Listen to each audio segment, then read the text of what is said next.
Graça e paz, igreja.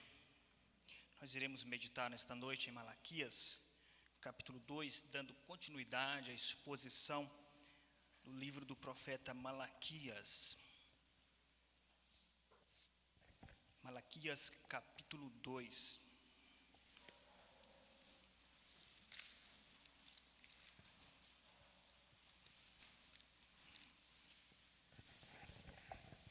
Versículo 10.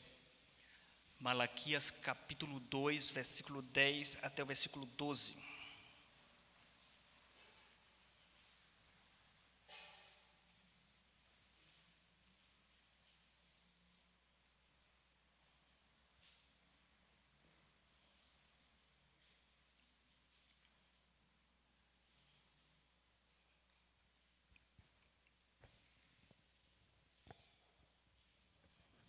Diz assim o texto: Não temos nós todos o mesmo Pai? Não nos criou o mesmo Deus? Porque seremos desleais uns para com os outros, profanando a aliança de nossos pais? Judá tem sido desleal, e abominação se tem cometido em Israel e em Jerusalém, porque Judá profanou o santuário do Senhor, o qual ele ama, e se casou com adoradora de Deus estranho. O Senhor eliminará das tendas de Jacó o homem que fizer tal, seja quem for, e o que apresenta ofertas ao Senhor dos exércitos. Vamos orar mais uma vez. Senhor nosso Deus, nós queremos te agradecer por tua misericórdia que nos assiste em todos os momentos. Pedimos que teu Espírito Santo, de uma maneira profunda, contundente e direta, ministre aos nossos corações de uma maneira transformadora, glorificando ao final de tudo tão somente o teu nome. Exalta o teu nome e edifica a tua igreja, em nome de Jesus. Amém.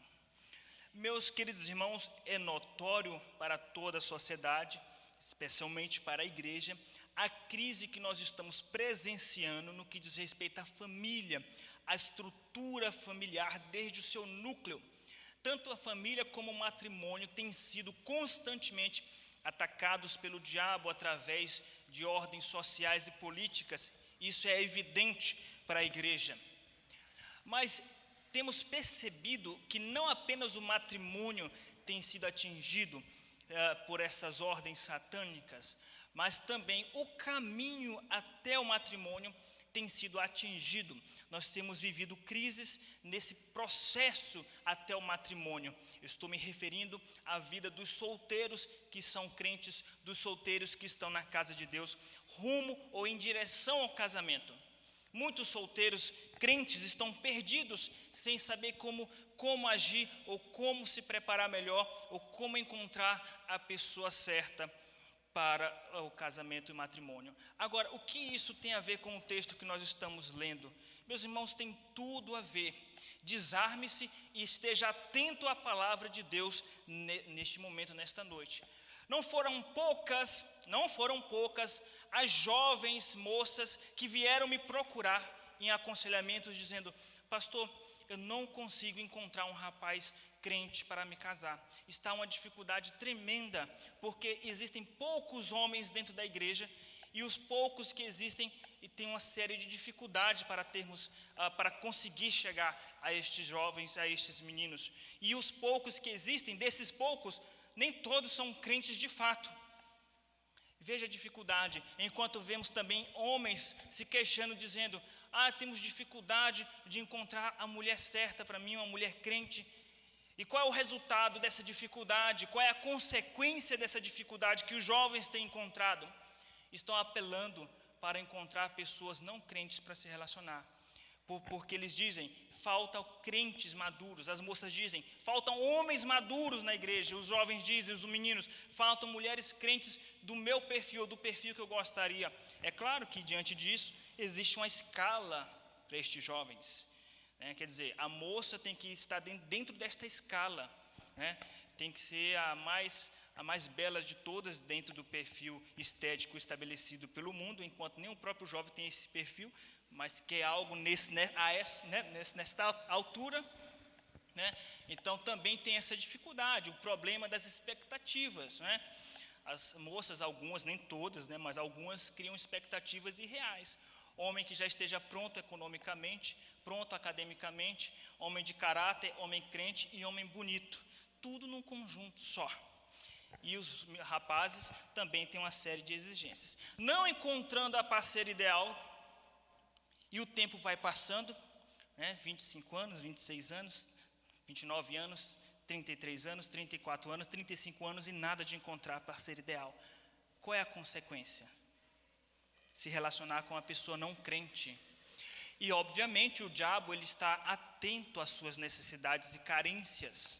O diabo está atento às suas necessidades e carências, e quando a pessoa está na necessidade, no ápice da necessidade, da carência, é nesse momento que o diabo vem trazer um prato pronto, ou seja, uma pessoa que não desfruta da mesma fé que você.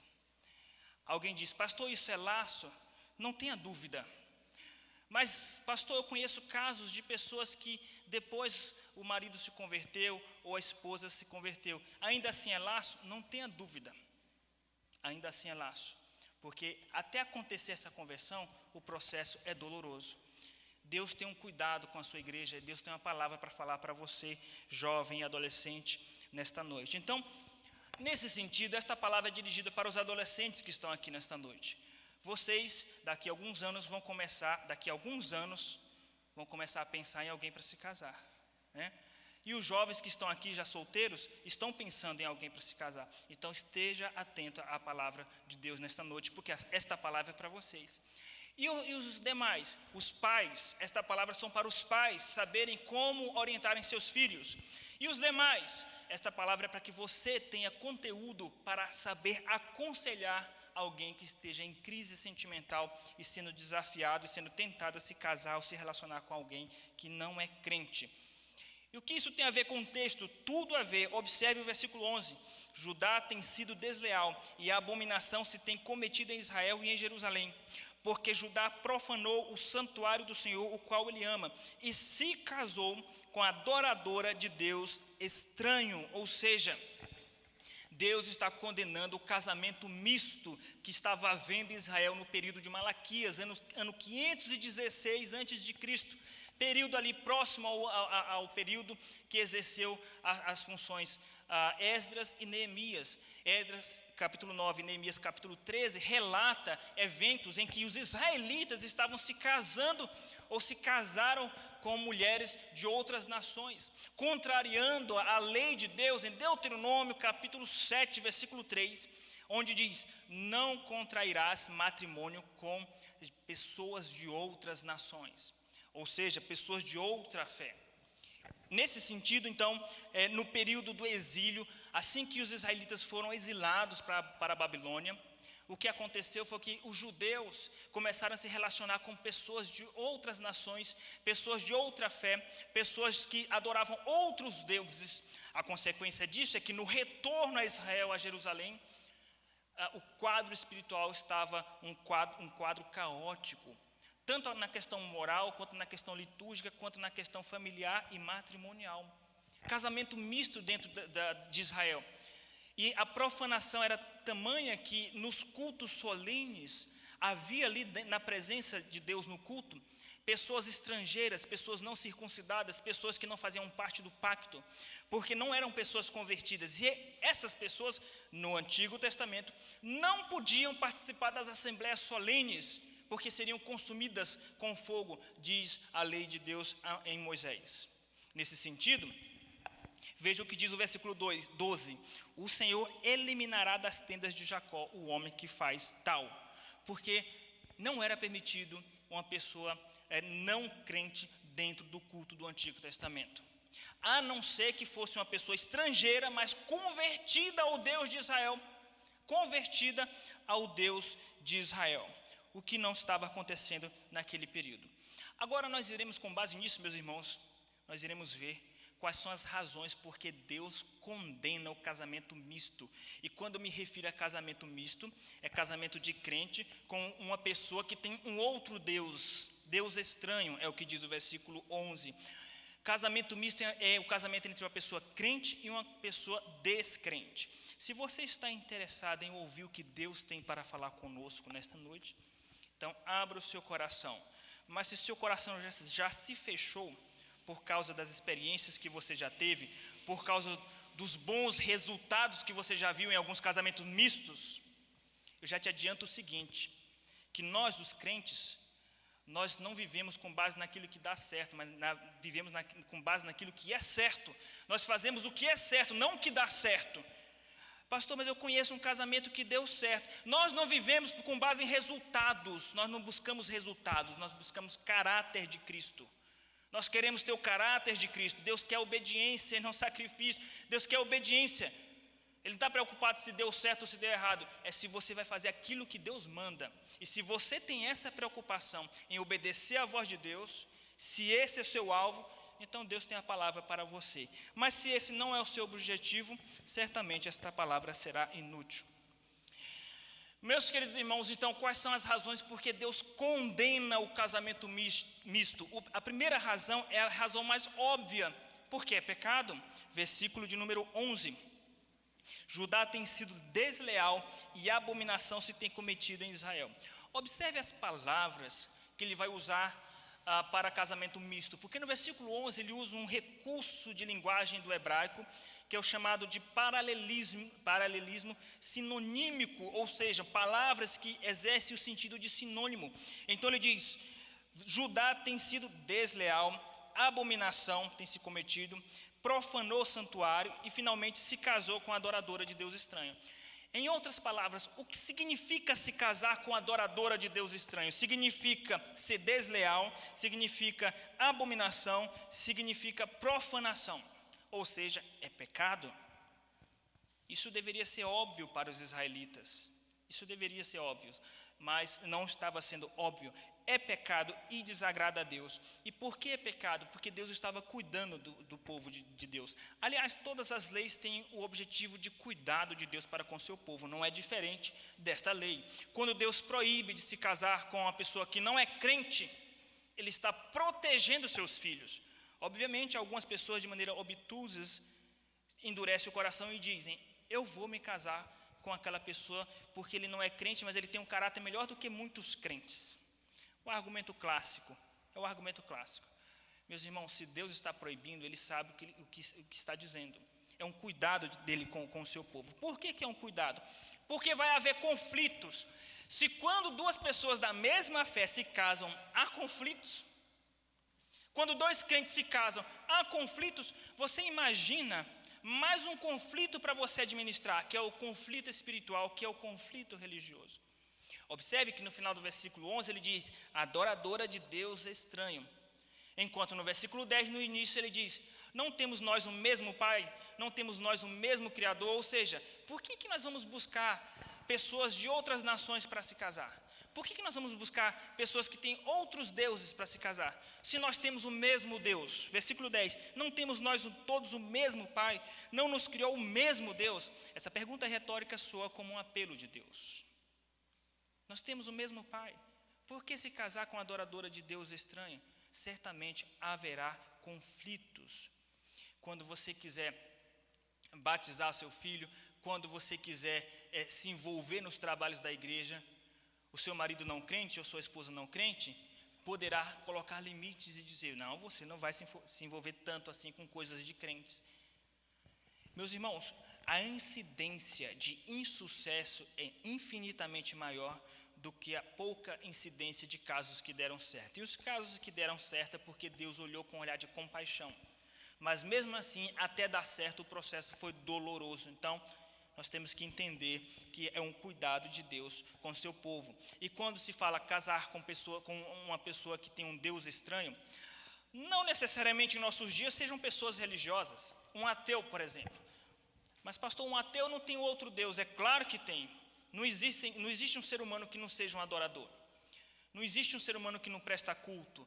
Todo ser humano é um adorador. E um ateu adora a si mesmo. Acende vela para si mesmo.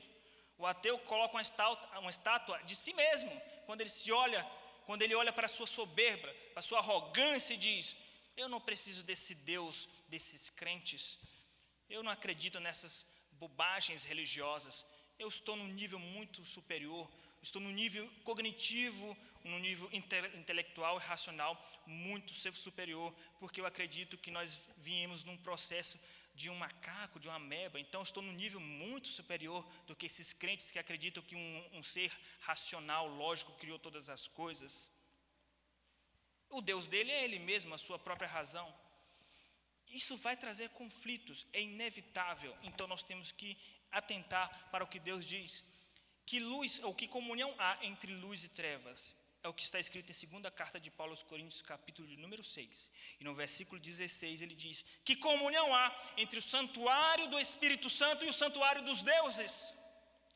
Porque nós somos templos do Espírito Santo. Como que o crente vai chegar no ápice do matrimônio, na relação sexual, tornando-se os dois uma só carne, em que o seu corpo é templo do Espírito Santo e o corpo do outro é um santuário de Deus estranho? Paulo nos diz a respeito disso, em segunda carta de Paulo aos Coríntios, capítulo 6, versículo 16. Que comunhão há, que relação há entre o santuário de Deus, que sois vós, e os ídolos? Então, a primeira razão porque Deus condena o casamento misto é a razão mais óbvia, é porque é pecado. A segunda razão é por causa do mau testemunho. Isso ofende o seio da igreja, de alguma forma. Isso causa um problema dentro da igreja, de alguma forma. Isso traz tropeço, mau testemunho. Então, a segunda razão é porque é um mau testemunho.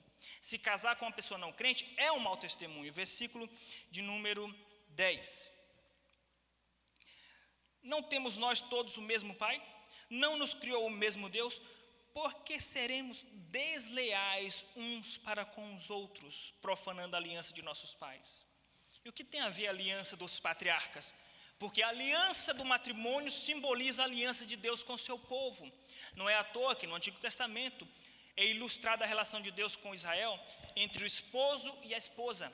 No Novo Testamento, a relação entre Cristo e a igreja é ilustrada entre o noivo e a noiva.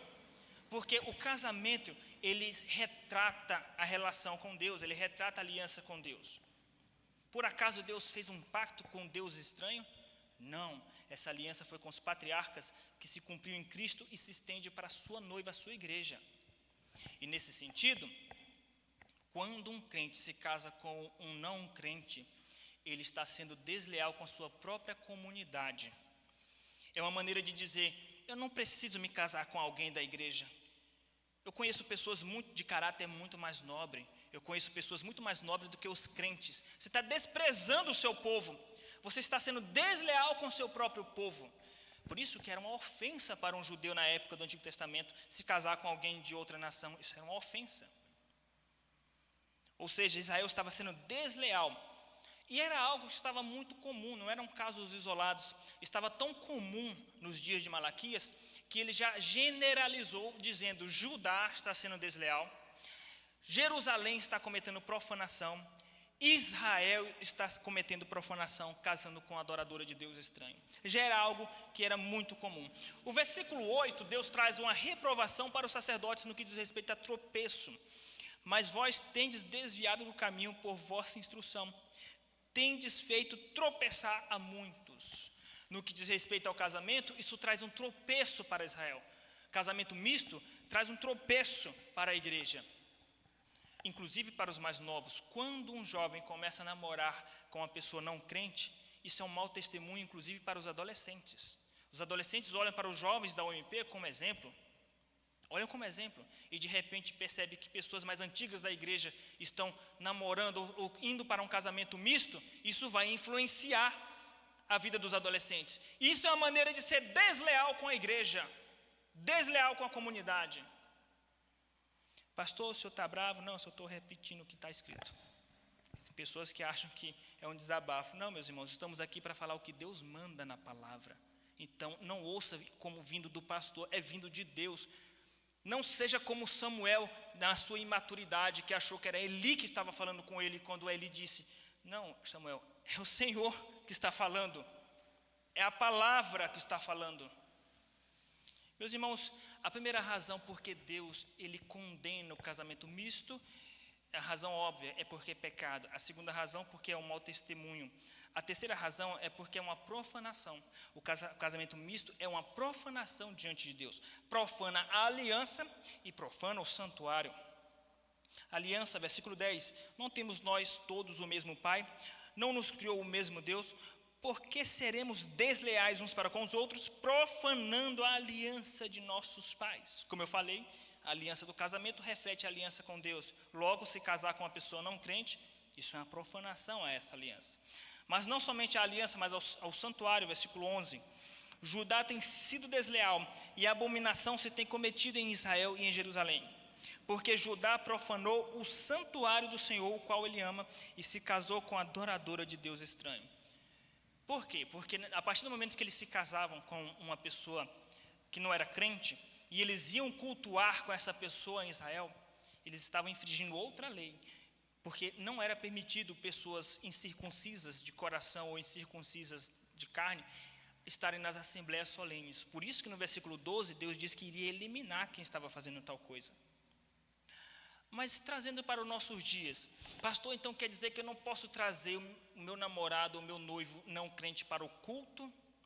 É isso que está dizendo, pastor? Isso é discurso de ódio, porque hoje tudo é discurso de ódio, né? Isso é discurso de ódio, pastor. Não posso levar o meu namorado não crente? Pode e deve, não só seu namorado, mas seu amigo, seu vizinho, todos os não crentes que você conhece. Mas lembre-se de uma coisa importantíssima. Casamento não é agência missionária. Casamento não é agência missionária. Deus não criou o casamento para converter as pessoas. Deus não criou o casamento para você pregar o evangelho. Conheci um jovem que ele já tinha levado mais ou menos umas 4 ou 5 jovens para a igreja. Ele levava, a menina se convertia, depois se separava. Depois ele levava outra, a menina se convertia. Eu falei, você é um missionário. Você é um missionário, hein? Você tem ganhado muitas almas para Jesus. O intuito primeiro é ganhar para si. Mas depois algo dá errado e ele ganha para Jesus. Nós temos que entender que o casamento não é uma agência missionária. O casamento é algo muito mais sério que isso. Trazendo para os nossos dias, de que forma casar-se com um não crente vai ser uma profanação para o santuário, uma vez que esse prédio não é o santuário de Deus. O santuário de Deus somos nós. A partir do momento que se cumpre a palavra que diz, os dois se tornarão uma só carne. Então, o santuário do Espírito Santo se torna uma só carne com o santuário de ídolos.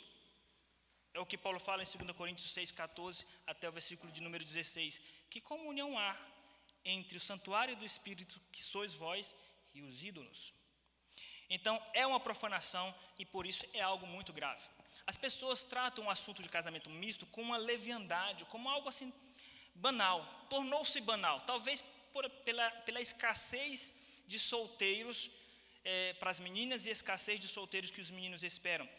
Então começou-se a fazer com mais frequência casamento misto, né? Mas tornou-se tão comum que muita gente se escandaliza quando um pastor diz, eu não faço casamento misto. Discurso de ódio. Pastor, você não faz casamento misto? É uma maneira de evangelizar o meu noivo. Ele conhecia a palavra. Não, traz ele aqui que eu vou evangelizar, só não vou fazer o casamento. Meus irmãos, a igreja hoje perdeu o viés da seriedade desse assunto. Tornou-se algo muito banal. Se fosse algo banal para Deus, Ele não estaria ameaçando de eliminar quem faz tal coisa. Ele não estaria chamando de profanação quem faz tal coisa. A igreja considera casamento misto algo tranquilo. Quando a igreja passa a não levar a sério o casamento misto, é uma forma de descuidado com seus jovens. É uma forma de descuidado com seus solteiros. Porque quando a igreja leva a sério e diz, você não pode namorar ou casar com alguém que não é crente.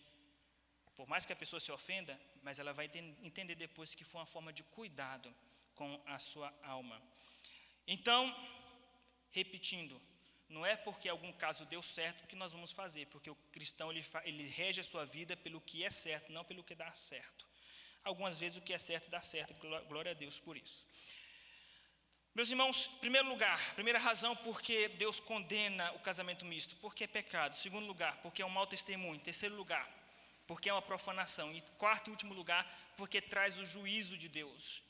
Deus condena, então ele disciplina, ele traz juízo. Versículo 12. O Senhor eliminará das tendas de Jacó o homem que fizer tal, seja quem for, e o que apresenta ofertas ao Senhor dos Exércitos. Quando ele diz seja quem for, é porque ousadamente até sacerdotes estavam fazendo esse tipo de coisa. Se era proibido para qualquer pessoa, imagina para quem era um sacerdote que trazia as ofertas ao Senhor. Então, seja quem for, seja homem, seja mulher, se exerce em função na igreja, se não exerce, seja quem for, Deus vai corrigir. De que maneira Deus vai corrigir? Está dentro da sua soberania a maneira como Ele vai corrigir. Mas, meus irmãos, pelo conhecimento que nós temos da palavra e pelas experiências que nós temos, mas especialmente pelo que nós temos conhecido de Deus na palavra, é mais certo que Ele vai disciplinar depois que Ele avisa. É mais certo que Ele vai corrigir se a pessoa teimar depois que lhe veio um sobreaviso. Isso significa que a probabilidade de uma correção e a disciplina da parte de Deus é maior depois que Ele avisa, porque a pessoa ela não é uma desavisada, mas uma pessoa avisada. Então, jovens que estão aqui solteiros, adolescentes que um dia vão namorar, né? Ou seja, um dia vão pensar em namorar, não se casem com alguém que não seja crente. Por mais que você tenha dificuldade de encontrar um crente dentro da igreja, não use isso como desculpa. Não dê uma de Sara. Sara disse consigo mesma: Deus está demorando de mandar o filho que Ele me prometeu, deixa eu dar um jeitinho e fazer um Agar com Agar. E foi o que ela fez e deu errado. Não tente dar um Agar, fazer um Agar espiritualmente. Não tente dar um jeitinho.